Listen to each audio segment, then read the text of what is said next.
26 bölüm.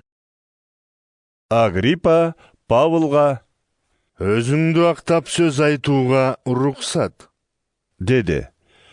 Ошондо Павыл қолын өйдө көтөрүп, жыйналгандар көңүл бурган соң, өзүн актап сүйлөй баштады. Урматтуу падышам, иудейлер койгон айыптардан бүгүн сиздин алдыңызда өзүмдү коргоп, сөз сүйлөп турганыма кубанычтамын. Анткени сиз иудейлердин бардык салт санаасы менен талаш тартыштарын жакшы билесиз. Ошондуктан мени чыдамдуулук менен угуп коюшуңузду суранам. Жашымда өз жеримде, кийин Иерусалимде кандай жашаганым жалпы еврей калкына белгилүү. Анткени алар мени мурдатан таанышат. Атүгүл, эгер чындыкты моюнга алгылары келишсе, мен биздин динибиздин эң күчтүү агымы фарисейчиликтин мыйзамдары боюнча жашап келгендигимди да айтып бере алышат. Азыр болсо мен Кудайдын биздин ата-бабаларыбызга берген убадасына ишенип, үмүт артканым үчүн соттолуп жатам. Биздин 12 уруубузда ошол убада качан аткарылар экен деп, күн түн дебей, тынбастан Кудайга ибадат кылышууда. Мен да ошондой үмүт кылганым үчүн иудейлердин айыптоолоруна кириптер болдум. О падышам, эмне үчүн сиздер Кудайдын өлгөндөрдү кайра тирилтерине ишенбейсиздер? Мурда мен да Назареттик Ыйсанын наамына каршы күрөшүүнү өз парызым деп ойлоочумун. Муну Иерусалимде аткарып да жүрдүм. Жогорку дин кызматчылардан уруксаат алып, ыйыктардын канчаларын түрмөгө каматып, аларды өлтүрүп жаткандарды кубаттадым. Синагогадан синагогага барып, аларды далай кыйнап, Ыйсанын атына тил тийгизип, аны кордоого мажбурладым.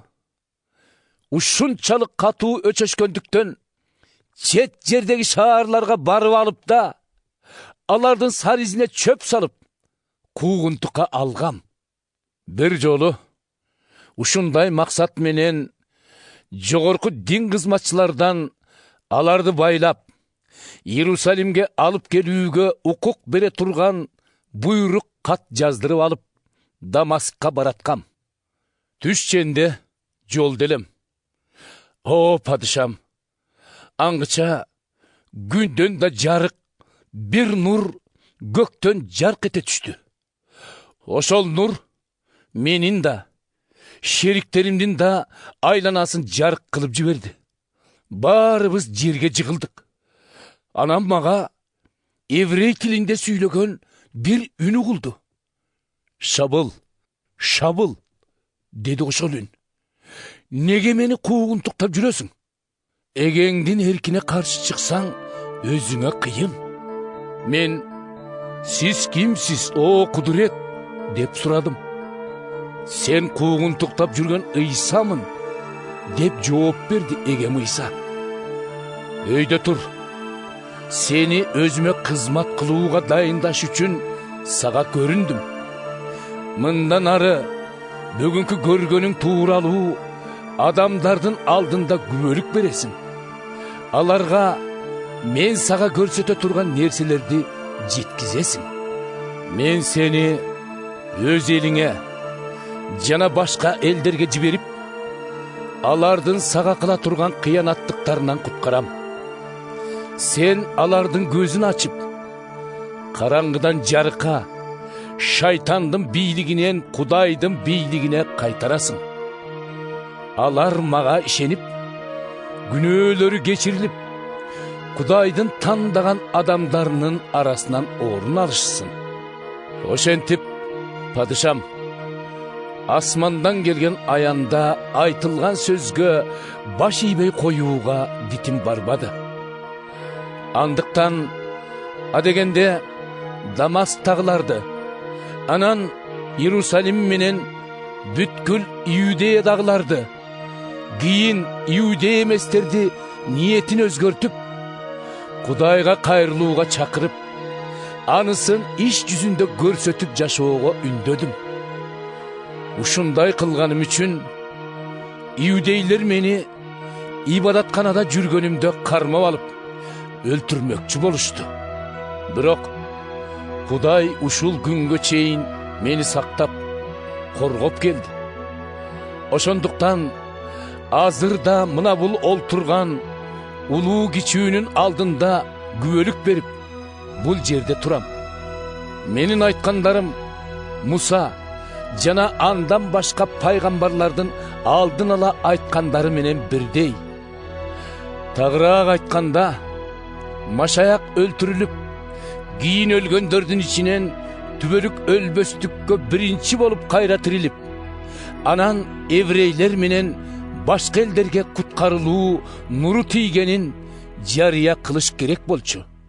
Павыл ушул жерге келгенде Фест үнүн катуу чыгарып, сөзүн бөлүп: Ey Павыл, sen döөрүп жатасың.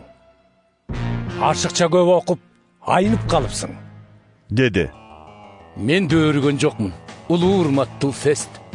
Деди Павыл жооп кайтарып. Менин айткандарым акыйкат жана жөндүү.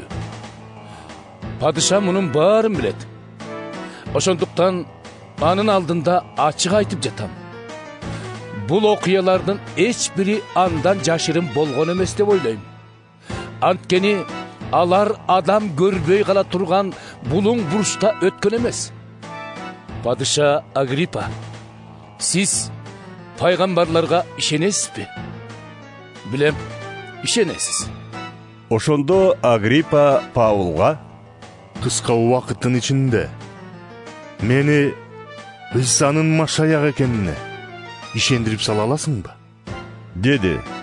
Павыл: Азбы, көппү?